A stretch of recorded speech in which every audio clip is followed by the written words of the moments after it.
ketika dia meninggal, ketika dia wafat, tidak saja manusia yang mendoakannya, tapi malaikat turun ikut untuk menyelenggarakan jenazahnya. Maka kata Nabi bahwa Uwais Al-Qarni adalah manusia yang dikenal di langit. Maka mintalah doa kepadanya. Maka apa rahasianya? Rahasia pertamanya, dia sudah berupaya untuk menyelesaikan segala urusan maknya dan menunaikan cita-cita maknya yang paling besar untuk bisa menunaikan ibadah haji atau mengunjungi Ka'bah.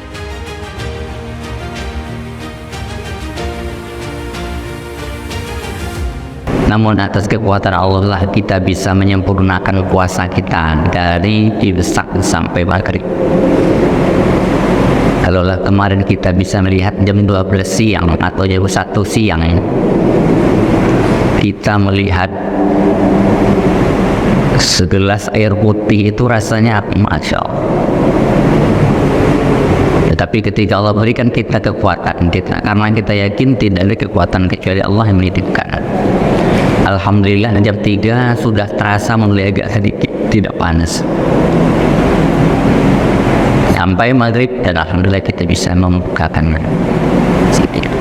Bapak dan Ibu yang saya muliakan, pada subuh yang ke-6 ini, ini baru. Kalau kemarin mulai 3 kan, sekarang diberi amanah. Karena ada yang nanya juga, karena kalau kebetulan mendapat jadwal itu ya bukan sebenarnya kebetulan. Kemarin Jumat diberi amanah untuk khatib di Muhajirin juga, malam ini subuh ini di sini juga. Tapi sebenarnya tidak ada satupun yang kebetulan. Semuanya itu sudah digaris oleh Allah Subhanahu wa taala. Kemarin jam 9 saya ketemu dengan seorang bapak yang pindahan dari Air Hitam, dia pindah ke Rumbai. Jam 9 saya bicara karena kemarin kita observasi untuk beberapa tempat juga. Orangnya orang Jawa, namanya Basuki, luar biasa. Dia cerita tentang seperti apa air hitam, kondisi lingkungan air hitam, karena dia adalah bagian dari Nazir dan pengurus sebuah lembaga juga. Dia tanya,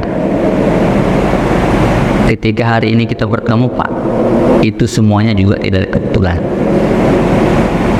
tapi sudah diatur oleh Allah Subhanahu wa taala. Maka sebenarnya Pak, hidup ini kita tinggal menjalankan. Kita tidak pernah menakdirkan diri kita menjadi ayah, tapi kita jadi ayah. Dan dulu kita tidak pernah pula meminta kita jadi anak, kita jadi anak. Tapi ketika dahulunya kita menjadi anak, seorang anak kita jalankan, akhirnya kita dewasa, kita berkeluarga, dan alhamdulillah mungkin di antara kita dititipkan anak itu adalah bagian daripada sebuah titipan Allah yang luar biasa, dan semuanya tidak ada secara kebetulan.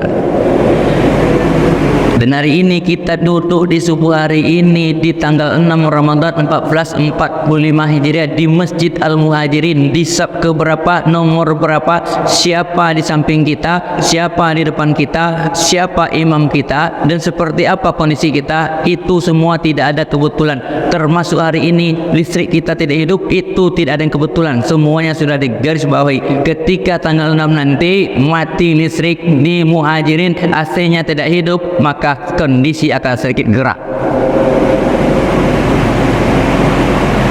Ketika kita coba untuk menjalani semuanya itu dengan berarti kita memahami bukan sebuah kebetulan, maka kita kembalikan kepadanya semuanya kepada Allah.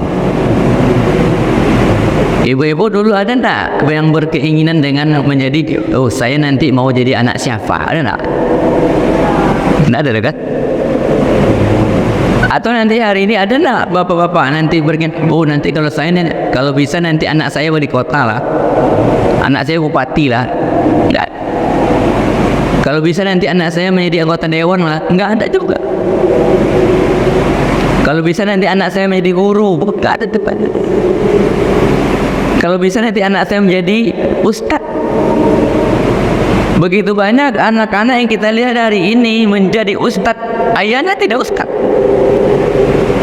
Dan sebaliknya begitu banyak hari ini anak-anak yang dilahirkan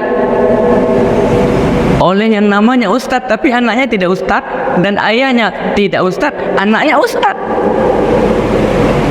Kita hanya bisa berdoa dan meminta kepada Allah. Maka tidak salah judul hari ini, bagaimana kita menjadikan kehidupan ini, keluarga kita, anak kita, orang tua kita, menjadi sebuah keberkahan dalam hidup kita.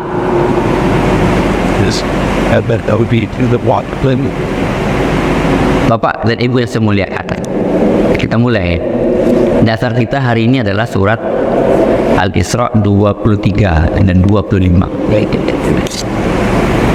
Kenapa saya bahas hari ini? Setiap Ramadan saya bahas, karena hati kita ini banyak yang keras, Bu.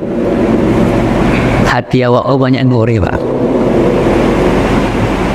Tapi bisa melunakkan, atau bisa hati kita lunak. Pertama, ketika kita mendengar nasihat orang tua kita.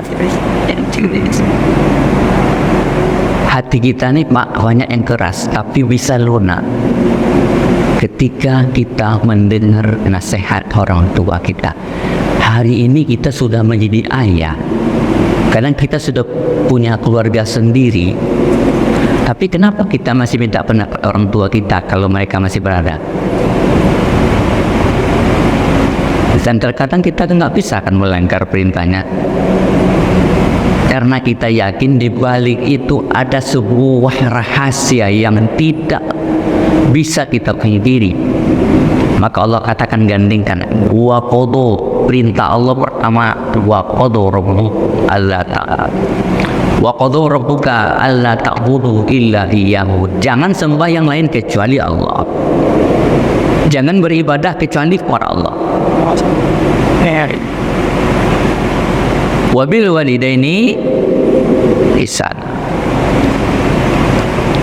Dan setelah kita berbuat baik kepada beribadah kepada Allah, wabil walidaini ihsan, kedua orang tua kita mesti berbuat baik. Mesti. Satu saat nanti ada orang-orang, bukan hanya secara kebetulan juga, tapi Allah takdirkan bahwa nanti ada orang yang nanti dia bisa bersama ayahnya sampai tua, dia bisa bersama ibunya sampai ibunya tua. Dan ada orang-orang yang mungkin secara takdir Allah tidak bisa bertemu dengan orang tuanya sampai tua. Bisa jadi itu semua takdir Allah.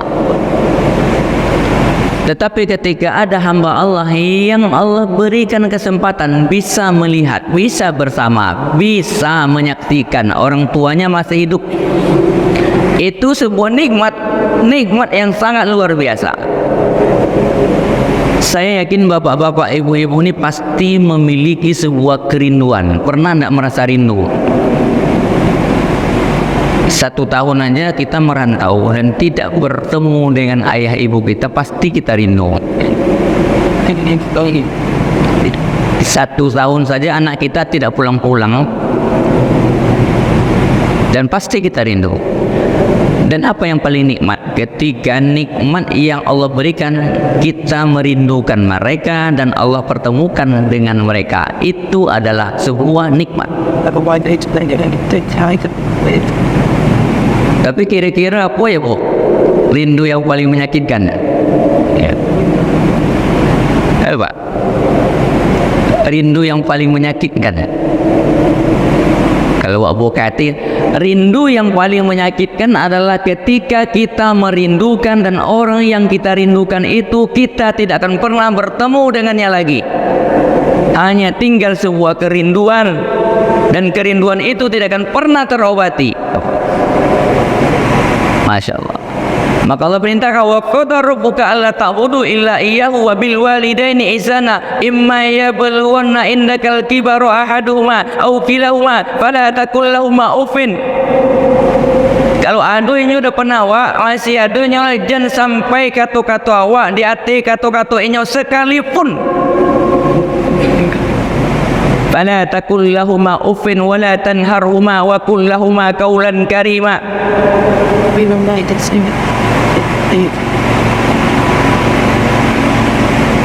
Kita tidak pernah minta bahwa kita ditakdirkan menjadi anak, tapi kita bagian daripada yang dititipkan oleh Allah Subhanahu wa Ta'ala. Yang hari ini kita hadir ke dunia adalah lantaran ada ayah kita, ada ibu kita. Kalau tidak ada ayah, tidak ada ibu, di mana bisa awak datang ke dunia? Ya tak?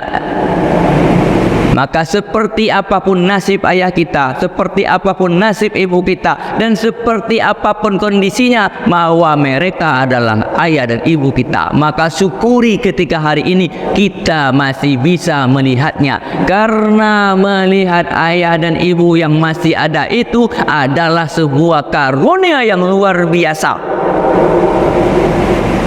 Bertanya kamu kepada apa ibu, mengapa pulang kampung? Sampai awak berhabis-habisan, awaknya pulang kampung, mengapa pulang kampung? Kita pulang kampung, jauh pun kampung kita, berharap kita menjelang Ramadan, berharap kita menjelang Idul Fitri, satu cuman bertemu dengan salah satu keluarga kita kalau mereka masih ada. Dan awak pulang paling menengok apa jawabannya? Mengapa pulang? Baik ziarah. Masya Allah. Maka ketika hari ini, Masya Allah. Karena ada 5 orang-orang sukses yang saya baca. Ada 5 orang-orang sukses di dunia ini. Suksesnya luar biasa. Itu tidak terlepas dari peran dan doa daripada orang tua, terutama ibunya.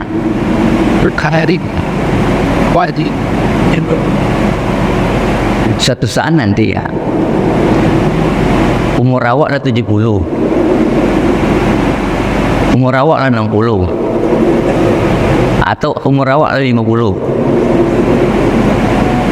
Suatu saat nanti ketika hari ini, dulu kan awak berkumpul bersama-sama kan?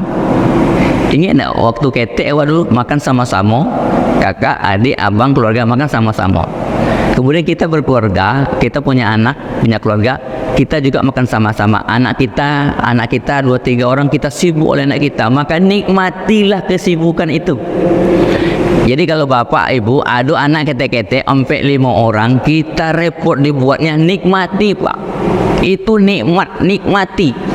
Ada yang pagi jam 7 kita antar sekolah, ada yang nanti jam 3 dia kuliah, ada yang nanti jam berapa-berapa, nikmati. Ada yang mungkin seleranya begini.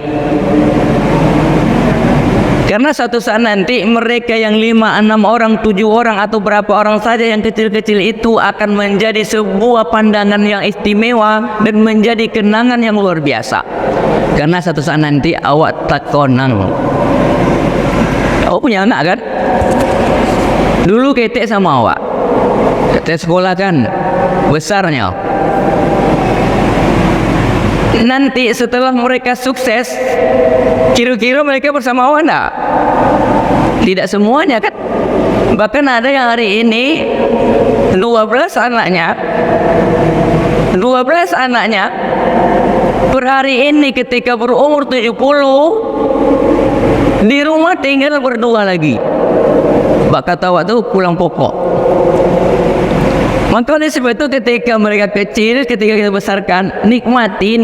Insya Allah itu sebuah pengalaman dan sebuah kenangan yang sangat luar biasa. Begitu juga dulu awak keningi, awak kakak beradik, maka kata orang tua awak dulu, kalian kakak beradik elok-elok ajulah kalian kata ketek kona, karena bahasa moko takkan lama bapisah juyo-nyo. Ketek-ketek dulu yang satu ambil piring, yang satu ambil gelas, berkelahi begini. Amak ayah awak duduk, itu kenangan. Suatu saat nanti tidak akan bisa ulang balik ketika posisi seperti itu. Maka dinikmati. Dan kerinduan itu yang kita harapkan tak akan pernah terulang lagi ketika semuanya sudah disibukkan oleh kondisi sendiri-sendiri. Tapi Allah tetap sampaikan, ingat, andaikan hari ini engkau masih atau engkau menjadi seorang ayah, tapi ingat engkau masih seorang anak daripada ayah dan bundamu. Maka ketika mereka hari ini hidup, pertama, tentu kita selalu perhatikannya. Wala taqul yauma uffin wala tanharhuma. Jangan pernah engkau meninggikan suaramu di atas suara ayah dan ibu. Jangan pernah engkau mengartinya wa qul yauma, dan hendaklah engkau dalam kondisi apapun engkau mampu untuk mengucapkan endahuma qaulan karima. Seperti itu. Ibu pernah mendengar cerita Uwais Al-Qarni yang Rasulullah sampaikan kepada Abu Bakar dan Ali, wahai Umar dan Ali, wahai Umar, wahai Ali, suatu saat nanti engkau akan berada di kota Mekah dan engkau carilah seorang anak pemuda yang bernama Uwais Al-Qarni. Mintalah doa kepadanya, mohonkan ampun kepadanya.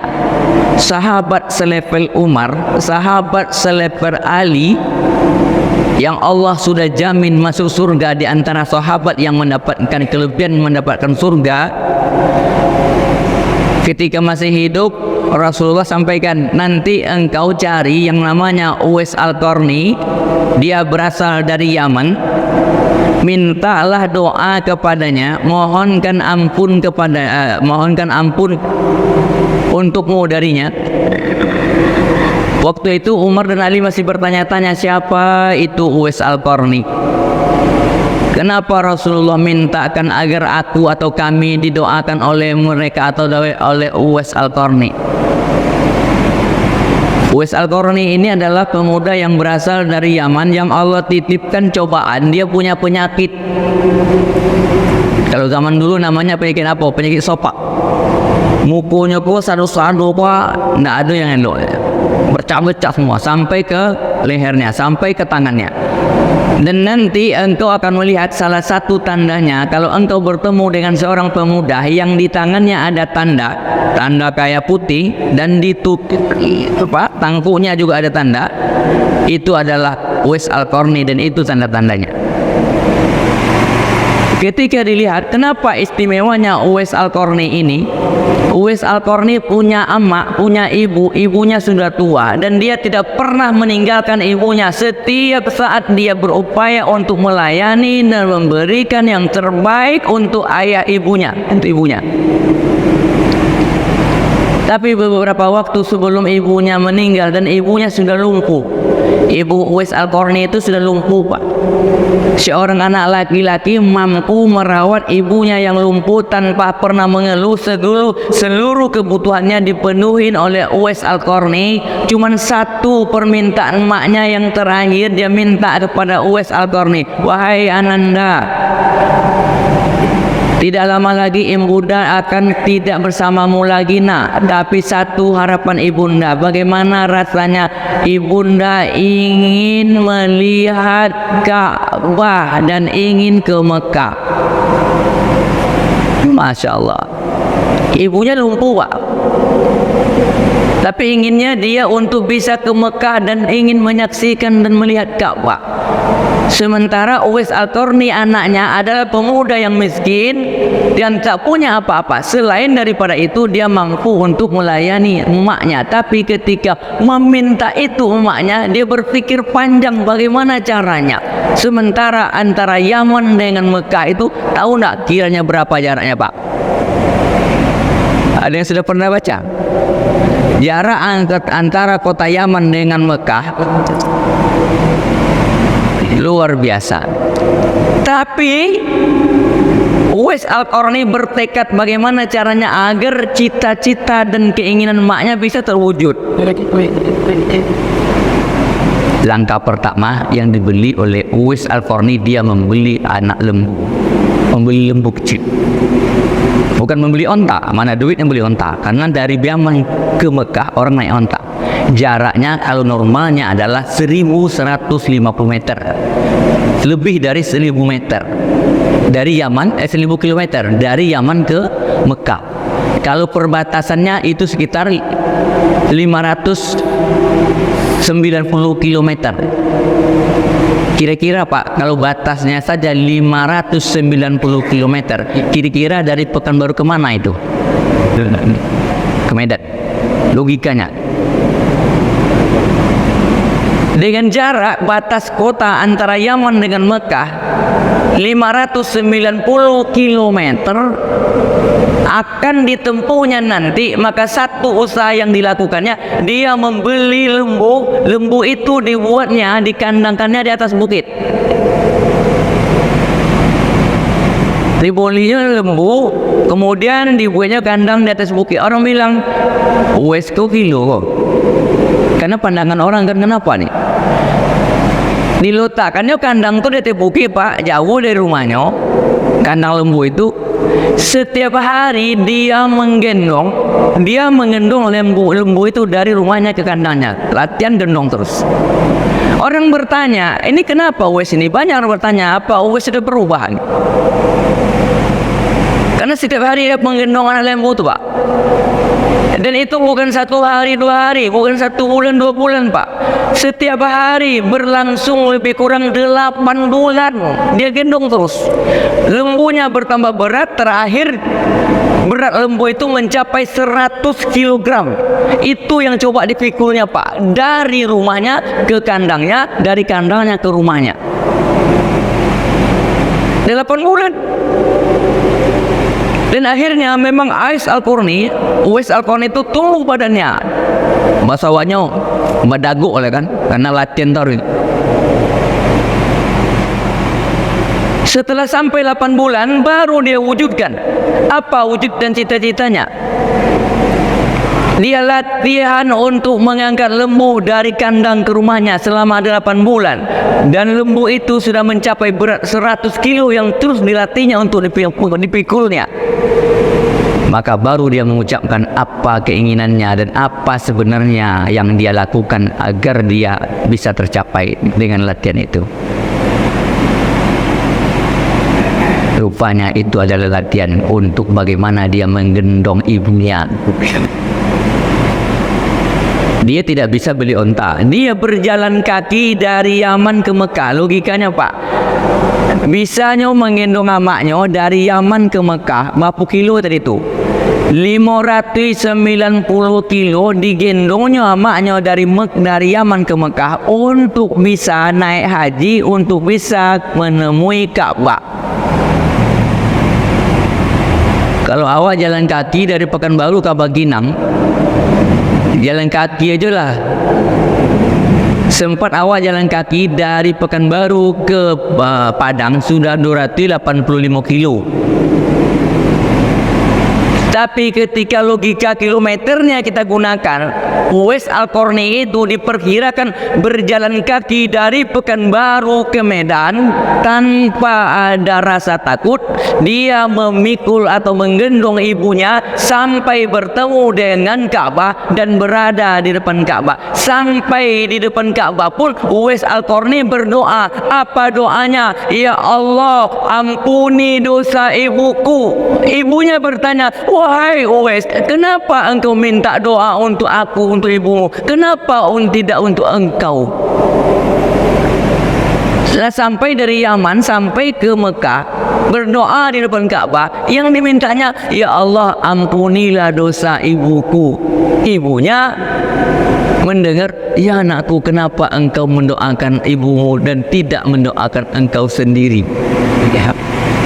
Padahal ibunya itu sudah luar biasa senang karena dengan haru sambil menangis karena bisa bertemu dan berhadapan dan di depan Ka'bah. Tapi ketika dia mendengar doa anaknya masih juga untuknya. Uwais menjawab. Apa jawabannya? Aku doakan ibu, cukuplah ibu akan dapat untuk masuk surga. Tapi aku yakin karena dengan ibu masuk surga dan engkau meridhoi aku, maka insya Allah aku juga akan masuk surga. Awak semantap-mantap doa awak kan masih awak dulu kan Mak, Bu? Semantap-mantap doa awak kan masih awak dulu kan? Ya Allah, ampuni dosaku, ampuni dosa ayah dan ibuku. Tapi ketika Uwais Al-Qarni berada di depan Ka'bah menyampaikan cita-cita emaknya sudah menangis, sudah terharu, bisa terwujud cita-citanya dalam kondisi lumpuh, yang digendongnya sejauh 590 km dengan berjalan kaki berada di pundaknya. Maka ketika bertemu Ka'bah, dia masih meminta kepada Allah, ya Allah, ampuni dosa ibuku. Dan ketika didengar oleh ibunya, ya Uwais, kenapa engkau minta lagi? Tapi Uwais menjawab, kalau ibu sudah masuk surga, insya Allah aku juga akan masuk surga. Dengan apa? Dengan ridho. Masya Allah.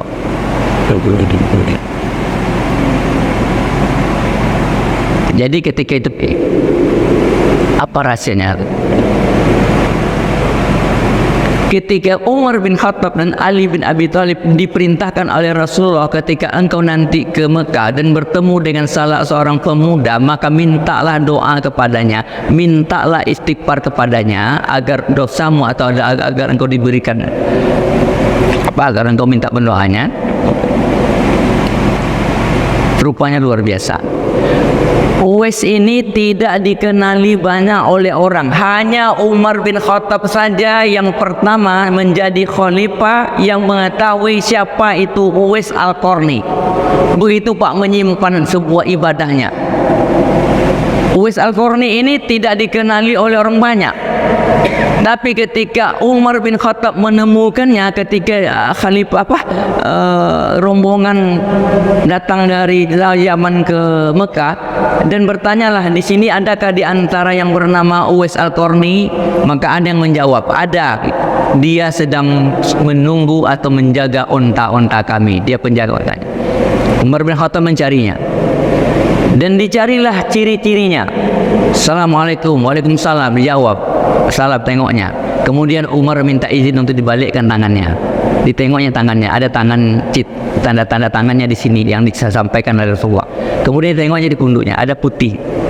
Bekas dulu ada sopak putih.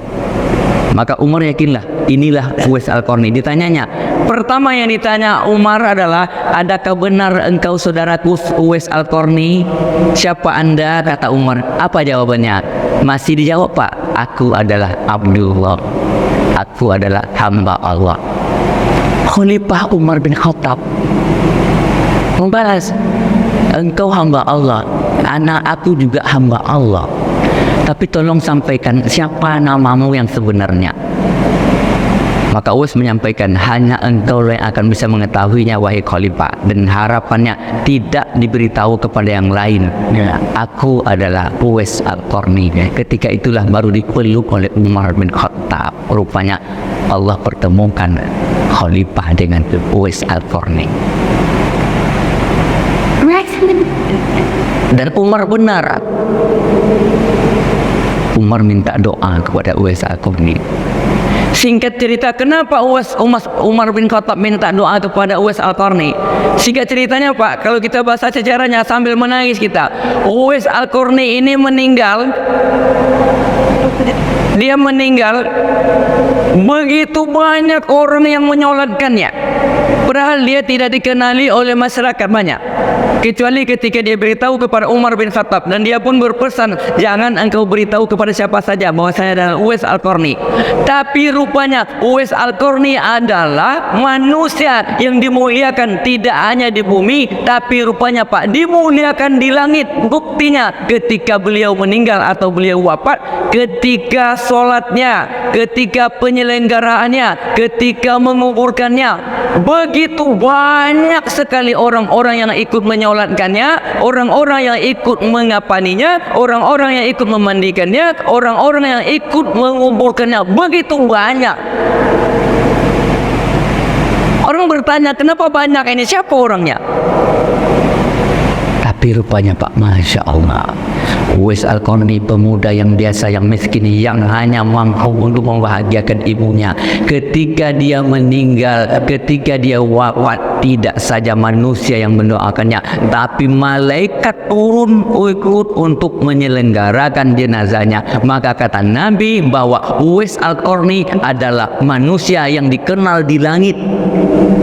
maka mintalah doa kepadanya. Maka apa rahasianya? Rahasia pertamanya, dia sudah berupaya untuk menyelesaikan segala urusan maknya dan menunaikan cita-cita maknya yang paling besar untuk bisa menunaikan ibadah haji atau mengunjungi Ka'bah. Kalau sekarang kan modalnya pakai uang kan, tapi dengan usaha sendiri, bagaimana dia bisa mengendong? Masya Allah. Satu saat nanti kita berharap anak cucu awak, dia bertanya kepada kita, kan ada di antara kita Pak, yang Allah belum berikan rezeki, tapi kita punya hati yang kuat untuk dapat bertemu dengan Ka'bah. Kan tidak semua kita yang hari ini kan Allah berikan kemudahan untuk bertemu dengan Ka'bah atau bisa sholat di Masjidil Haram kan. Tapi satu saat nanti, Masya Allah, hendak pun anak awak nanti tujuan nanti awak minta, ya Allah berikan hamba kesempatan untuk bisa mengunjungi Ka'bah Baitullah ya. Datang anak awak, datang cucu awak, nek atau mak, kira-kira apa permintaan amak yang belum bisa dipenuhi? Aduh nak, cita-cita amak atau bisa amaknya ingin menengok Ka'bah. Dan ketika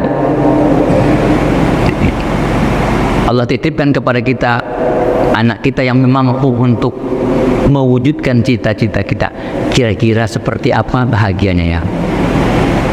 Masya Allah. Maka berkisah dari Uwais Al-Qarni, Masya Allah, dia tidak dikenal di dunia atau di bumi, tapi dia lebih dikenal banyak di langit, Masya Allah. Itu ketika ibunya masih. Tapi hari ini kita coba dua. Hari ini kita bisa jadi kita nggak bisa lagi bertemu dengan orang tua kita, tapi minimal ada dua yang bisa kita lakukan. Satu, karena kita tidak semua kita ya yang mendapat kesempatan untuk sampai tua bertemu dengan ibu kita ya kita. Maka yang mesti kita lakukan, yang pertama, andaikan hari ini orang tua kita punya cita-cita, punya nazar, punya keinginan, punya harapan. Dulu waktu awak masih bersama iyo, mungkin dulu pernah bercerita ke awak nak, atau tidak cerita roh, tapi setidak-tidaknya pernah awak mendengar. Tapi dalam kondisi yang mungkin sulit, belum bisa terwujud. Ada yang mengatakan, besok kalau ayah punya piti, amak punya piti deh, rasanya amak ingin ke Mekah. Tapi dia tidak meminta ke awak kan? Besok kalau seandainya amak punya piti, ayah punya piti, amak ingin rasanya berkurban. Tapi kini kok piti ulun mandole, anak-anak mesti ketek. Kemudian anaklah godang, anaklah bersukses. Anak ketek habis waktu untuk membesarkan anak, untuk menyekolahkan anak. Anak sukses, awak tidak adole, orang tua tidak adole. Tapi awak pernah mendengarkan bahwa ada keinginan emak awak, ada keinginan ayah awak yang pernah kita dengar, walaupun dia tidak minta kepada kita. Apalagi kalau dia meminta, itu jelas. Maka keinginan inilah yang mesti kita wujudkan kalau ingin hidup kita berkah sampai nanti kita menghadap Allah. Maka rahasia itu berkah hidup kita ketika kita masih mampu untuk menunaikan apa yang pernah diminta, diinginkan oleh orang tua kita ketika mereka masih hidup, tapi setelah mereka meninggal belum terwujud dan kita wujudkan hari ini, maka insya Allah setelah itu hidup kita akan menjadi hidup yang lebih utama. Bahkan saja tidak hanya di dunia, Allah akan ingatkan kita di akhirat ataupun di setelah di alam barzakh. Maka tidak salah kan ada di antara kita tahun ini saya mau coba, saya pernah dulu berkeinginan atau dengar amak saya dulu tidak sempat dia berimpak banyak-banyak ke masjid. Bagaimana berimpak? Nasi aja untuk makan awak berobui kan, Bahkan inyo katanya amak lah makan, oh lah amak lah konyang. Kalau ingin awak dulu waktu ketek-ketek makan itu kan disuruh kan Pak, ambil piring cicik, ambil piring dari piring itu bagi-bagi kan. Kira-kira siapa yang dia amak dulu? Inyo dah ambil inyo dulu tertawa. Dia ambil dulu kan? Itu ada sisa seketek, baru inyo. Sudah makan dan makannya. Dan ketika nyo makan, awak tanya amak lah konyang. Perahalnya lu konyang kan Allah. Begitulah mak dulu. Bagaimananya bisa kena haji, bagaimananya akan bisa berkorban, bagaimananya akan bisa berimpak banyak untuk makan anak-anaknya, bercabai-cabai anaknya kan. Tapi ketika hari ini kita sudah besar, kita sudah sukses, kita tidak hanya bisa untuk memenuhi kebutuhan kita, maka tidak pantas rasanya kalau kita tidak ingat kepada mereka. Dan kalau kita berharap ingin hidup kita berkah, Masya Allah, ini sebuah rahasia keberkahan hidup. Titipkan apa yang kita lakukan dan kita berharap titipan pahalanya ada untuk orang tua kita. Ibu saya muliakan. Maka yang pertama apa? Tunaikan apa yang belum dia sempat tunaikan semampu kita. Cuma ada yang bertanya kemarin lama-lama berdiskusi, Ustaz, apakah sampai pahalanya itu kalau awak bersedekah untuk amak awak, sampai pahalanya itu? Kalau ukuran menilai sampai tak sampai itu Allahu a'lam bisawab. Yang penting kita menjalankan sunnahnya, karena ada sunnahnya yang kedua. Ini hadisnya. Ada dalam sebuah riwayat seorang hamba atau seorang sahabat, saya bacakan hadisnya. An Sa'dah bin Ubaidah radhiyallahu anhu tuwfiyat ummuhu wa huwa ghaibun anha. Ada seorang sahabat, ibunya meninggal, kemudian dia tidak berada pada posisi ibunya, artinya dia tidak hadir Pak. Emaknya meninggal, emaknya wafat, tapi dia tidak ada, atau dia tidak berada di lokasi atau di tempat. Kemudian dia bertanya kepada Rasulullah, apa yang bisa ayam fa'uha sayun intasaddaqtu bihi anha? Apakah bisa aku lakukan sesuatu atau aku bersedekah atau aku berimpak untuknya? Maka Nabi menjawab, faqala na'am, bisa. Berikutnya akhirnya ketika si Sa'ad ini sadar, saat ini punya sebuah kebun yang baru menghasilkan. Kalau zaman kini kebun apa tuh? Sawit. Jadi saat ini punya kebun, ketika umatnya meninggal, dia tidak berada di lokasi, dia tidak sempat menyelenggarakannya, tapi dia masih berupaya. Suatu saat dia bertanya, ya Rasulullah, ibuku meninggal tapi aku tidak berada di tempat, bisakah masih bisa aku untuk berbuat baik untuknya atau bersedekah untuknya? Maka jawab Nabi, na'am. Apakah akhirnya? Qala fa inni, saya matal kata ini, ushiduka ya Rasulullah, saksikan. Ushiduka, saksikan Rasulullah. Inna khaitil mihar sodakatun anha. Saya punya kebun kurma yang baru pada proses mau panen. Kalau zaman kini kan sawit yang mulai-mulai panen contoh tuh kan. Tapi ketika hari ini engkau saksikan ya Rasulullah, kebun yang mau panen ini aku sedekahkan, aku serahkan untuk agamamu, atau aku infakkan, sedekahkan, dan semuanya adalah untuk ibuku. Ini sebuah dalil bahwa andaikan orang tua kita sudah meninggal dan kita bisa mampu atau kita berkeinginan untuk bersedekah, masih bisa. Maka oleh sebab itu yang kedua yang mesti kita lakukan ketika hari ini mereka sudah tiada, di samping kita menunaikan sesuatu yang belum dia tunaikan.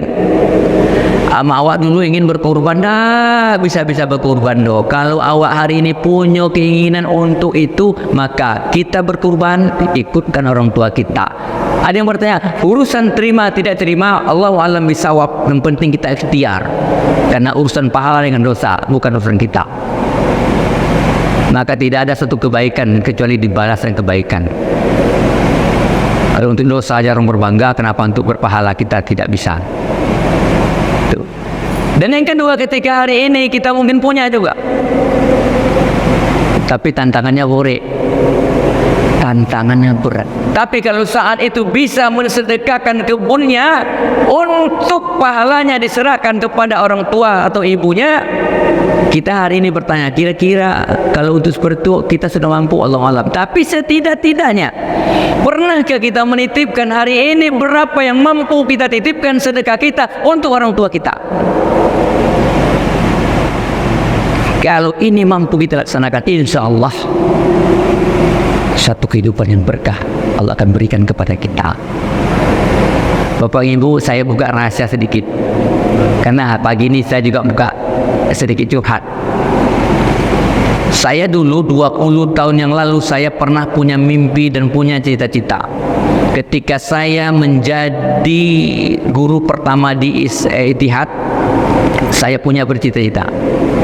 Saya kalau nanti Allah berikan kesempatan dan punya kemauan dan punya peluang, saya akan buka sekolah seperti Ittihad, tapi untuk orang-orang yang tidak punya uang seperti orang-orang yang biasa.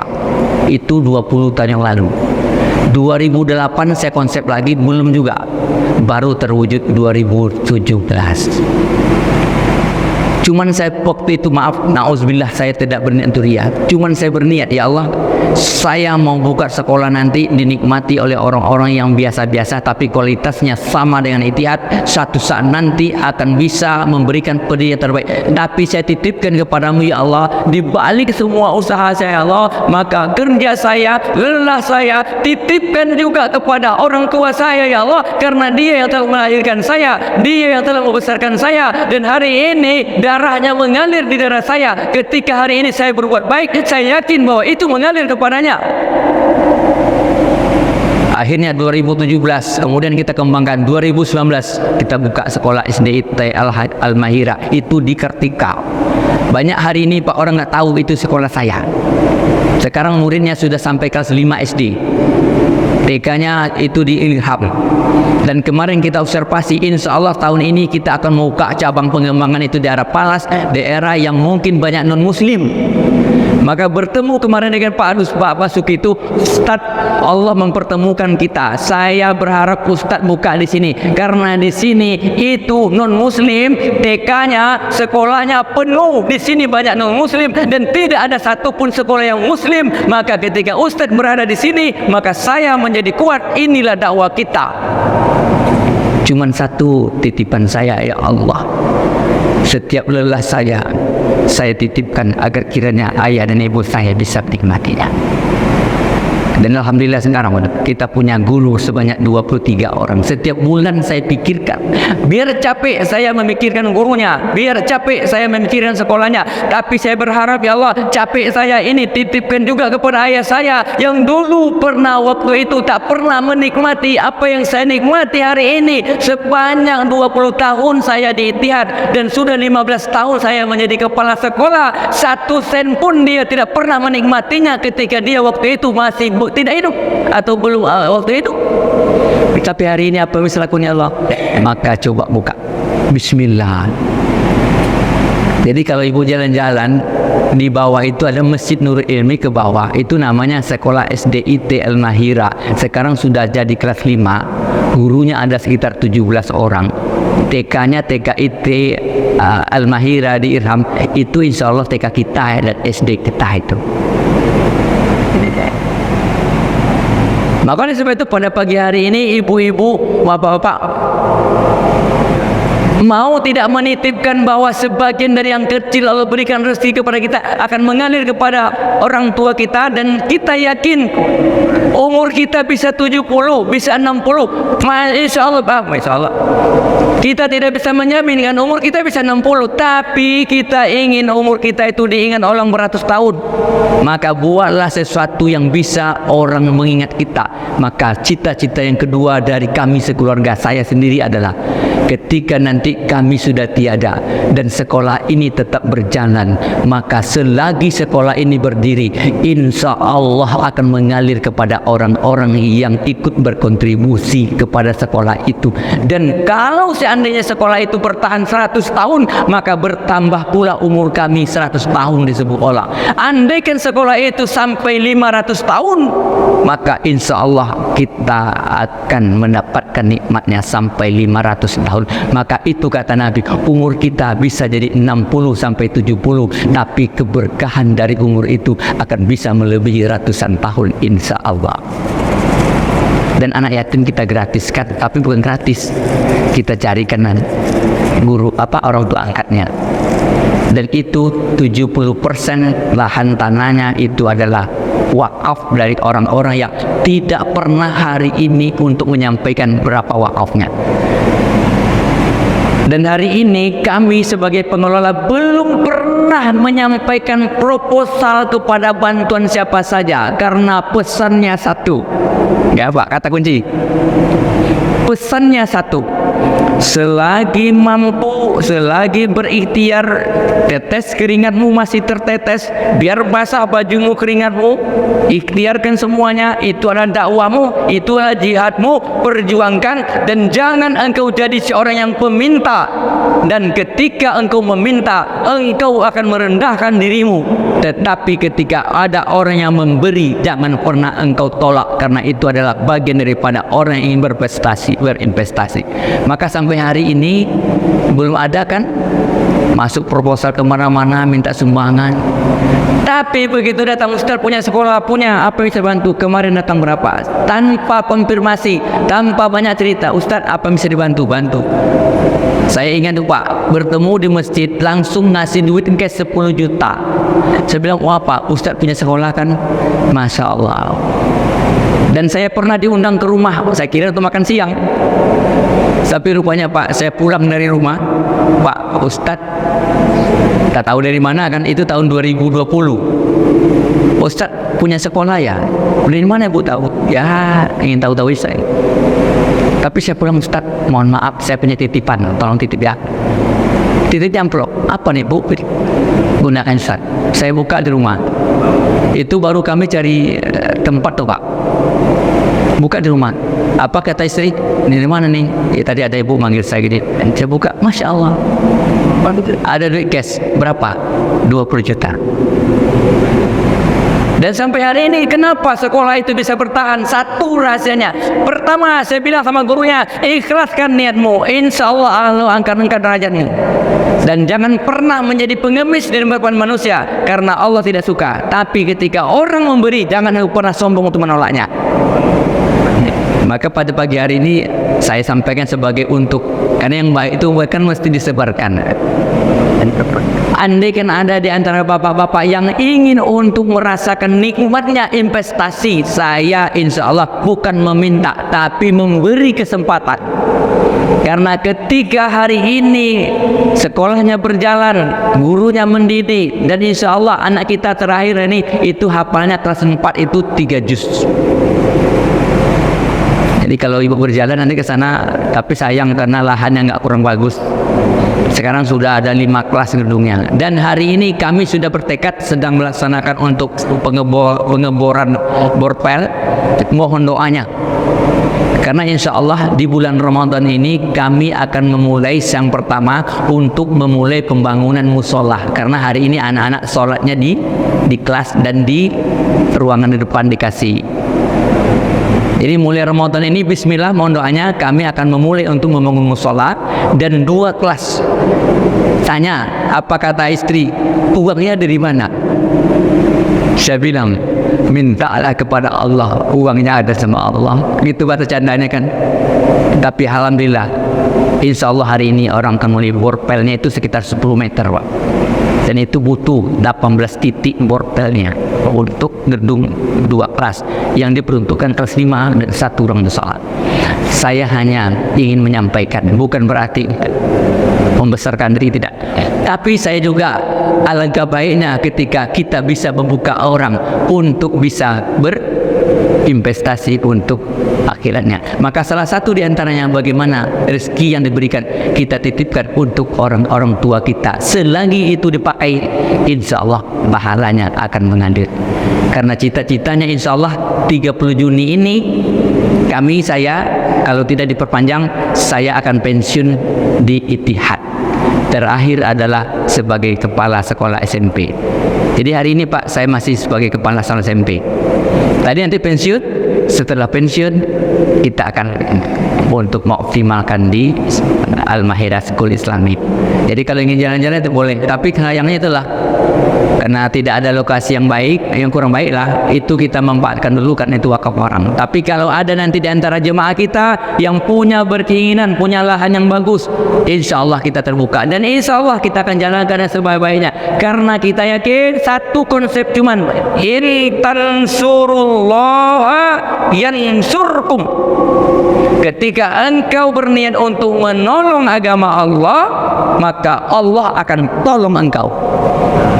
Maka mohon doanya Pak Haji, Pak Haji Khairul, semuanya doa. Mudah-mudahan saya ini kuat. Beratnya cuma 51 kilo, tapi tanggung jawabnya Masya Allah 23 guru karyawan mesti dipikirkan. Di samping saya juga memikirkan Al-Ittihad sebagai tempat saya mengabdi. Dan insya Allah di Ittihad tutup insya Allah full sebanyak 24 tahun saya mengabdi.